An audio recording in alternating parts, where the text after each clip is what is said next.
বিয়ের 13 বছর পরে জানতে পারি আমার স্বামী পরনারীতে আসক্ত।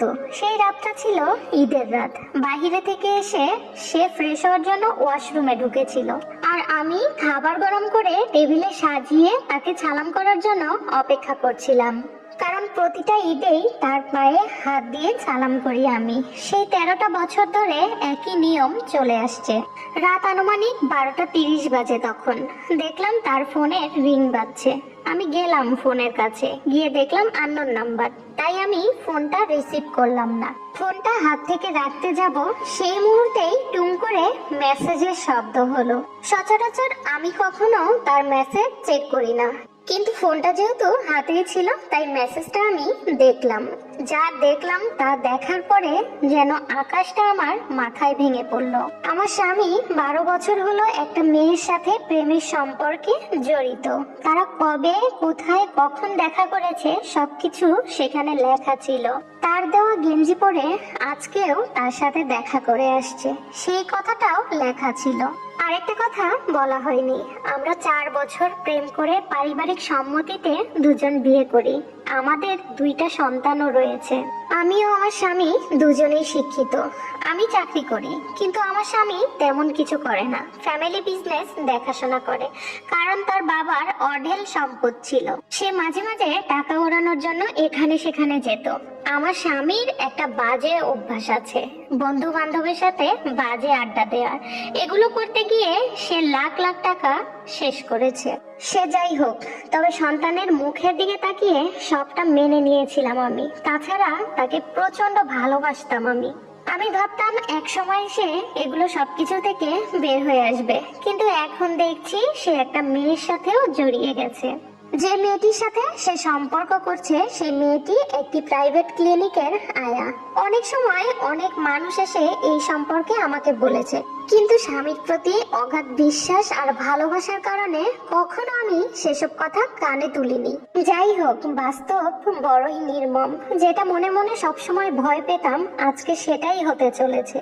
13 বছরের সাজানো সংসারটা আমার ভাঙতে বসেছে এখন। আমি তার ফোনটা যথাস্থানে রেখে দিলাম। ওয়াশরুম থেকে সে বের হলে তাকে খেতে দিলাম, কিন্তু আমি তেমন কিছু খেলাম না।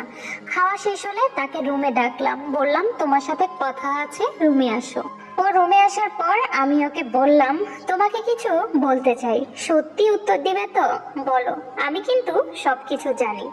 আমার কথা শুনে আমার স্বামী মুচকি হেসে বলল, কি বলবে বলো? কোনো মেয়ের সাথে কি তোমার কোনো সম্পর্ক আছে? কথাটা বলে মনে মনে শুধু আমি আল্লাহকে ডাকছিলাম, কারণ ওর মুখ থেকে এই কথাটা শুনলে হয়তোবা আমি সহ্য করতে পারবো না। আমার স্বামী বলে উঠলো, হ্যাঁ আছে তো, তবে আজকের পর থেকে আর থাকবে না। আমি খুব আশ্চর্য হলাম, কিরকম অবলীলায় বলে দিল। কথাটা শুনে আমার পায়ের তলা থেকে মাটি সরে গেল। আমি বললাম, আজ থেকে 12 বছর আগে তোমার ফোনে একটা মেয়ের মেসেজ দেখেছিলাম। এই মেয়েটা কি সেই মেয়ে? ও নির্দ্বিধায় বলে উঠলো, হ্যাঁ এই মেয়েটাই সেই মেয়ে। আমার চারদিকটা অন্ধকার হয়ে গেল। কিছুতেই নিজেকে সামলাতে পারছিলাম না। তারপরেও নিজেকে ঠান্ডা রেখে ওর সামনেই ওর ফোনটা দিয়ে মেয়েটাকে ফোন দিলাম আমি। তখন রাত প্রায় 2টা বাজে। রিং হতেই ওপাশ থেকে একটা ছেলে ফোন ধরলো। বললাম, এটা কি নাদিরার নাম্বার? লোকটা বলল, হ্যাঁ। আমি বললাম, আপনি কে বলছেন? লোকটা বলল, আমি নাদিরার স্বামী।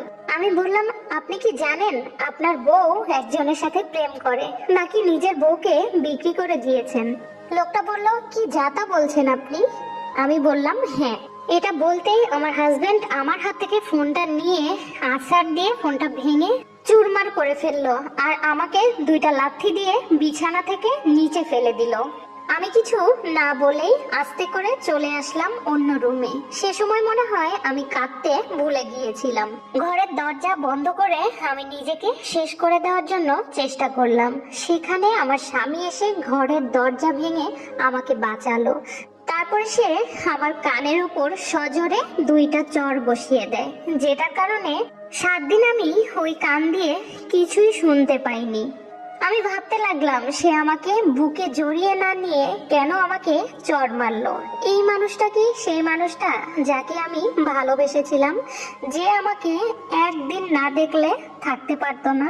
4 বছর প্রেম করেছি তার সাথে, একটা দিনও আমাকে না দেখে থাকতে পারেনি।